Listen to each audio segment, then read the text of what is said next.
Hello guys, current affairs funda में आप सभी का स्वागत है। मैं हूं आपके साथ अभिषेक शर्मा। कई टाइम से एस्पिरेंट्स की रिक्वेस्ट आ रही थी कि बैंकिंग अवेयरनेस कोर्स सर आपको शुरू करना चाहिए, और हमारा भी कहीं ना कहीं ये उद्देश्य था कि इस बार हम बैंकिंग अवेयरनेस कोर्स शुरू करेंगे। तो इसकी शुरुआत हो चुकी है। Banking awareness course current affairs funda द्वारा लॉन्च कर दिया गया है। आपको बता दें, RRB PO clerk, IBPS PO clerk, SBI PO clerk और आरबीआई ग्रेड बी, जितने भी बैंकिंग एग्ज़ाम होते हैं सबके लिए ये बैंकिंग अवेयरनेस कोर्स हेल्पफुल रहने वाला है। और इसके बारे में आपको पूरा डिस्कशन करूंगा, पूरी डिटेल बताऊंगा, आप अंत तक ज़रूर देखिएगा। फ़िलहाल मैं आपसे बस एक रिक्वेस्ट करूंगा कि आप इस चीज़ को मत देखिएगा कि इसकी कोर्स फीस क्या है। इसको आप बाद में कंसिडर करिएगा। फ़िलहाल इसको आप अनदेखा कीजिए और जो मैं बता रहा हूँ उसको ध्यान से सुनिएगा। देखिए, पिछले कुछ सालों में आपने देखा कि करंट अफेयर्स के मामले में हमारा परफॉर्मेंस काफ़ी अच्छा रहा है और एस्पिरेंट्स का सिलेक्शन भी हुआ है हमारे करंट अफेयर्स पढ़कर। ठीक है। और कहीं ना कहीं उन एस्पिरेंट्स की एक कमी रह जाती थी कि वो बैंकिंग अवेयरनेस से संबंधित जो भी क्वेश्चंस आते थे उनको पूरा नहीं कर पाते थे। तो उसको देखते हुए ये कोर्स लॉन्च किया गया है, ताकि अब आप करंट अफेयर्स तो करके ही आएँ, साथ साथ जो बैंकिंग अवेयरनेस है उसको भी आप अपने एग्ज़ाम में करके आएँ। तो इसी वजह से ये कोर्स लॉन्च किया गया है। और मैं आपको बता दूं इस कोर्स में क्या क्या रहने वाला है। पहली बात तो यह है कि कोर्स कब पूरा होगा। कोर्स आरबीपीओ एग्ज़ाम से पहले आपको पूरा हो जाएगा, और वीडियोस भी आपको मिलेंगी, पीडीएफ्स भी आपको मिलेंगी। और अगर आप पीडीएफ्स देखेंगे, मैं आपको अभी दिखाऊंगा पीडीएफ्स फर्स्ट लेक्चर की, तो काफ़ी सुंदर तरीके से बनाई हुई हैं। मतलब आपको देख के ऐसा नहीं होगा कि हाँ बोरिंग आपको लग रहा है, आपको पढ़ने में मज़ा आएगा। क्योंकि जब भी आप पीडीएफ खोलेंगे आपको एकदम कलर्ड पीडीएफ्स देखने के लिए मिलेंगी और आपका इंटरेस्ट उसमें काफ़ी अच्छा बनेगा। तो ये कोर्स का इंट्रोडक्शन है। और मैं आपको बता दूं, अभी जैसा मैंने आपको कहा कि 399 को आप इग्नोर करके चलिए।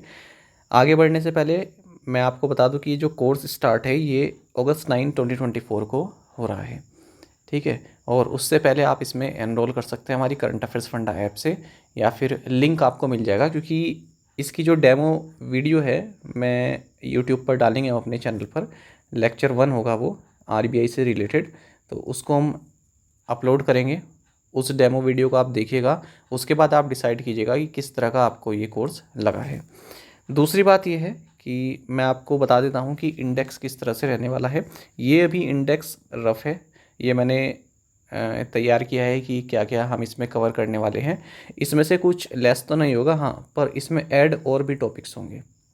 दूसरी बात यह है कि अब आप देख रहे हैं कि एसएससी के भी एग्ज़ाम बच्चे देते हैं, रेलवेज़ के आ रहे हैं वो भी देते हैं। तो इस कोर्स को इस तरह से बनाया गया है कि बैंकिंग एस्पिरेंट के लिए तो है ही ये, साथ साथ जो एसएससी वाले हैं और जो आरआरबी वाले हैं उनके लिए भी ये यूज़फुल रहने वाला है। तो देखिए, रिजर्व बैंक ऑफ इंडिया के बारे में पढ़ेंगे, monetary policy, banking in India, इसकी हिस्ट्री, सब कुछ। अब ये जो बैंकिंग इन इंडिया है ये मैं आपको पढ़ाऊंगा तीसरे या चौथे लेक्चर में। क्यों? क्योंकि अगर आप पहले इसको पढ़ लेंगे तो काफ़ी बोरिंग सा लगता है और आपका जो स्टार्ट है वही ख़राब हो जाता है। सबसे इंटरेस्टिंग टॉपिक पूरे बैंकिंग अवेयरनेस में रिजर्व बैंक ऑफ इंडिया होता है, और यहीं से ही आपके क्वेश्चन भी पूछे जाते हैं। तो यहीं से शुरुआत करेंगे। जैसे आप देखते हैं ना, लूसेंट अगर आप ओपन करें और लूसेंट ओपन करते ही आप एंशियंट हिस्ट्री अगर आप पढ़ने लग जाएँ, आपका मन ही भर जाएगा, आप कहेंगे कि अब आगे नहीं पढ़ेंगे। और यदि आप वहीं पर पॉलिटी स्टार्ट करें तो पॉलिटी आपका जल्दी ख़त्म भी हो जाता है और आप अच्छे से उसको कवर भी करते हैं।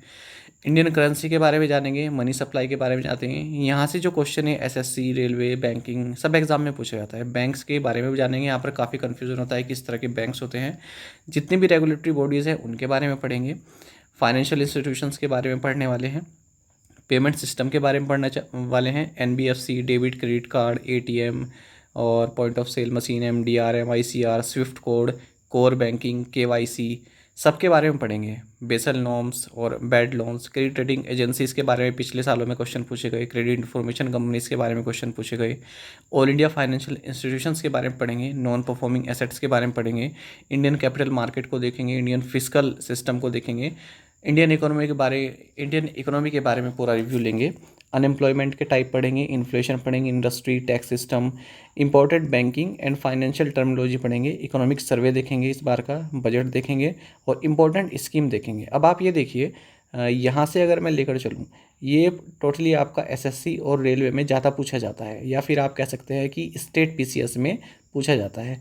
तो एक कोर्स में आपकी कई सारी चीज़ें कवर हो रही हैं। जिसे बैंकिंग पढ़ना है उसके लिए पूरा पैकेज तो है ये बैंकिंग का, पर जो एसएससी या रेलवे का भी देते हैं बैंक के साथ साथ, उनको भी इस कोर्स से काफ़ी हेल्प मिलने वाली है। तो जैसा मैंने आपको बताया कि ये जो इंडेक्स है इसमें अभी और भी टॉपिक ऐड ऑन होंगे और होते जाएंगे। जैसे जैसे आरबीआई मान लीजिए कोई रूल चेंज करता है तो उसमें ऐड ऑन होंगे।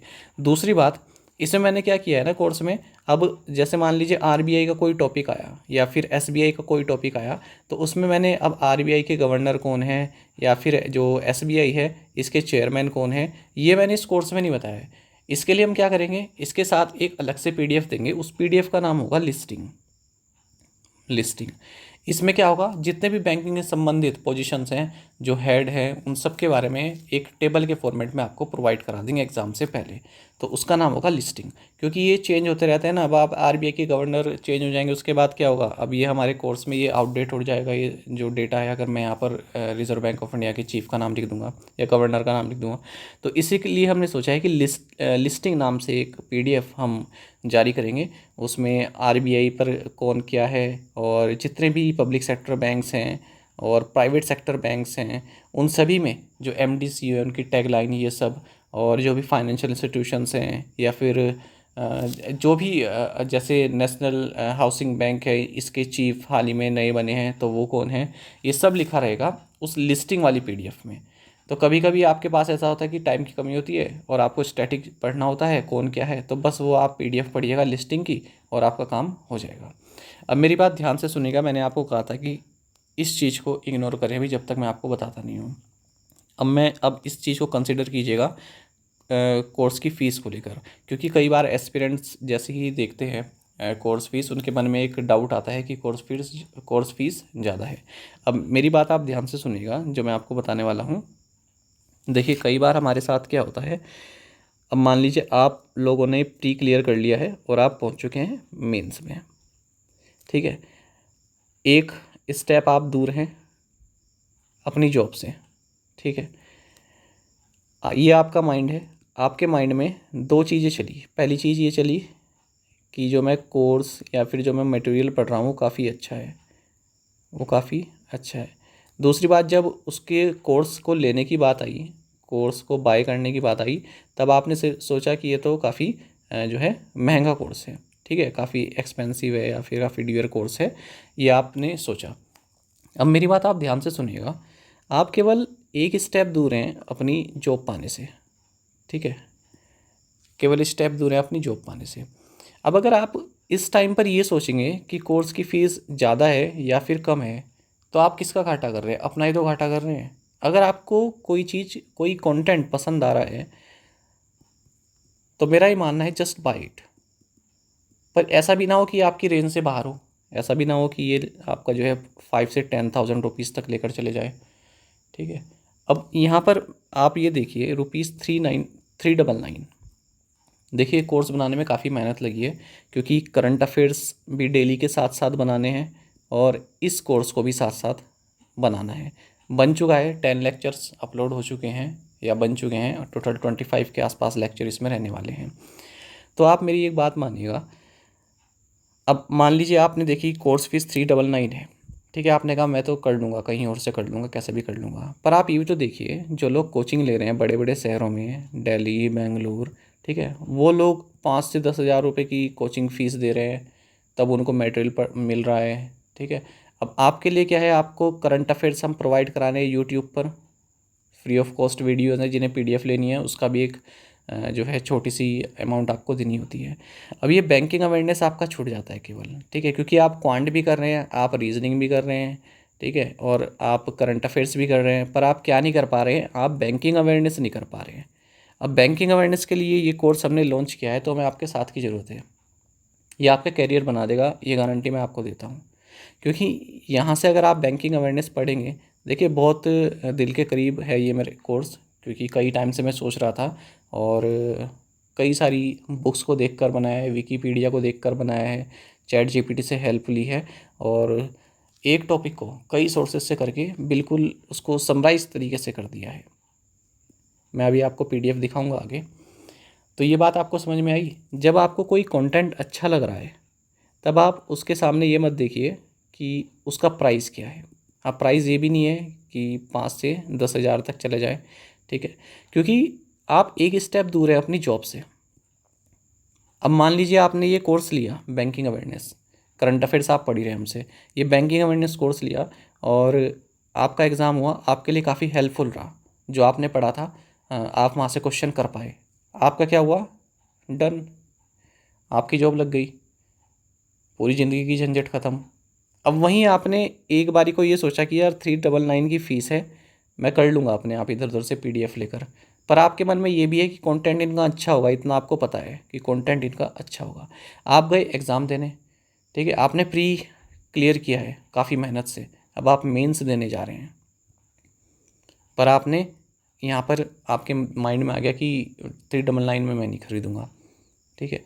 अब उसके बाद क्या हुआ, आप जब, मैं ऐसा नहीं कर रहा हूँ सबके साथ, आप गए एग्ज़ाम देने और जब बैंकिंग अवेयरनेस से क्वेश्चन आए तो आपने नहीं कर पाए,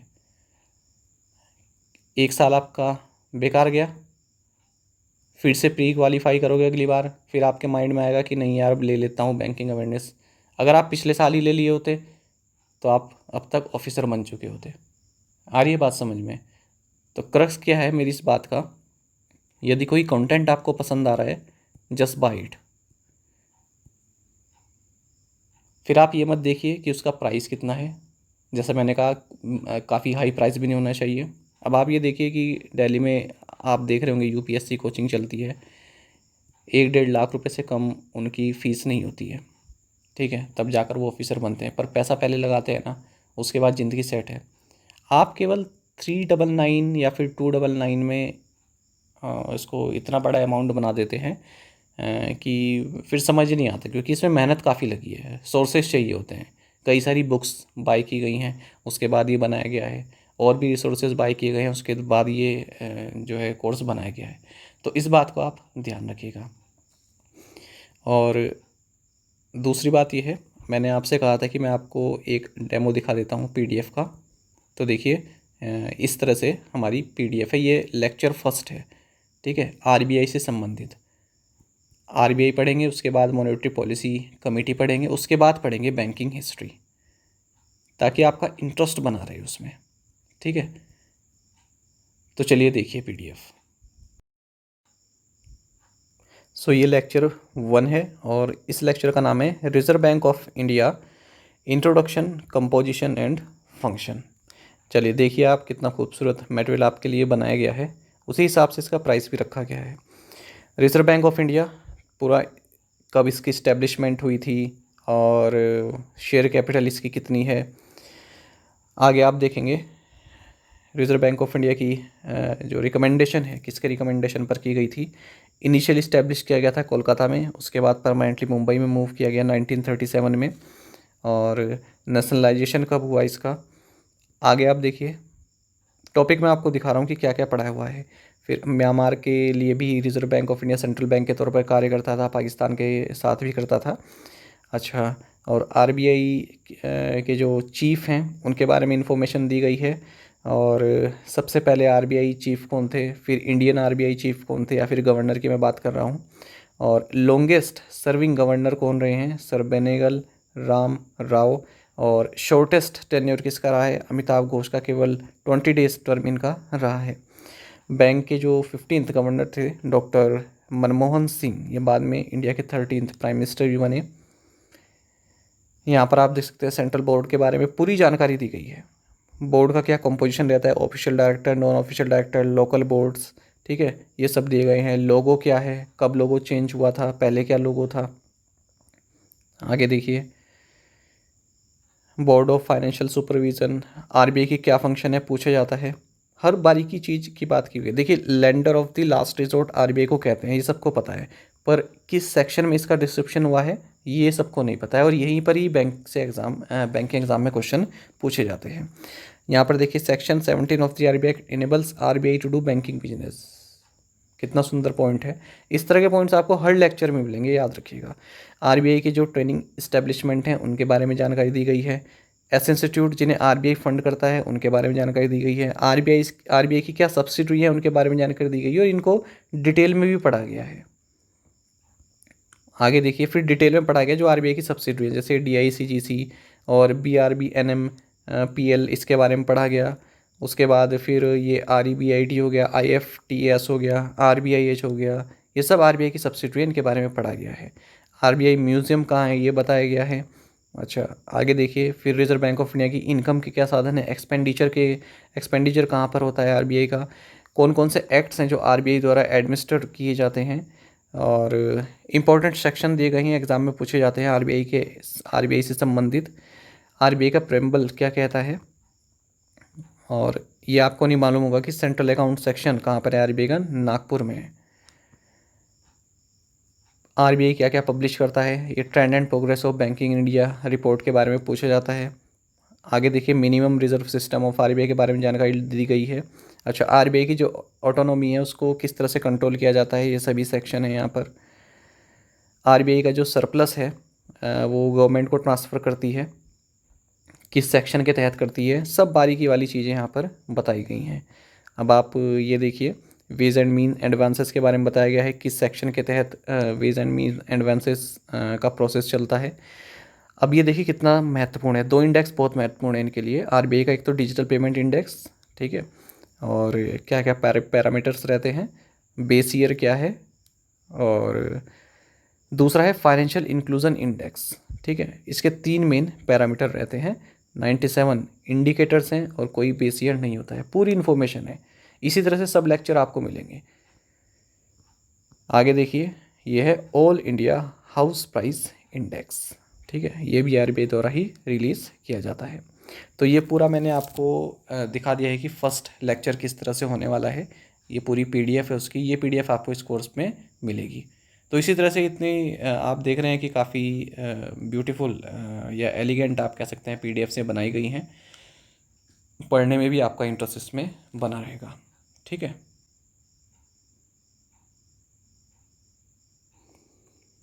तो आप लोग पीडीएफ देख चुके हैं और मुझे पूरा भरोसा है कि आपको पता चल गया होगा किस तरह का कंटेंट हम आपको देने वाले हैं। अब कोर्स से संबंधित कोई भी अगर जानकारी है तो ये हमारा कस्टमर केयर नंबर है 8448169188। इस पर आप व्हाट्सएप कर सकते हैं और जानकारी ले सकते हैं, कॉल भी कर सकते हैं। एक बात और बता दूं, जो फर्स्ट 100 स्टूडेंट्स हैं इस कोर्स में इनरोल होने के लिए, उनके लिए ही 399 ये फ़ीस है, ठीक है। 100 के पार करते ही ये अपनी जो इसका रियल वैल्यू है 599, उस पर ये कोर्स लॉन्च किया जाएगा, ठीक है। और कोर्स का नाम है विजेता। तो ये एक तरह का बैच है, विजेता बैच, ठीक है, क्योंकि एप्लीकेशन पर रहेगा तो एप्लीकेशन पर भी एनरोल करने की एक लिमिट होती है। तो स्टार्टिंग के जो 100 स्टूडेंट्स हैं उनके लिए 399 ये रहने वाला है। जैसे ही फर्स्ट लेक्चर आपको डेमो हमारे यूट्यूब चैनल पर मिलेगा, उसी के साथ लिंक भी एक्टिवेट कर दिया जाएगा इस कोर्स को बाय करने का, ठीक है। और कोई डाउट है तो आप प्लीज़ कमेंट बॉक्स में लिखिए, मैं आपको तुरंत उसका रिप्लाई करूँगा। Thank you guys.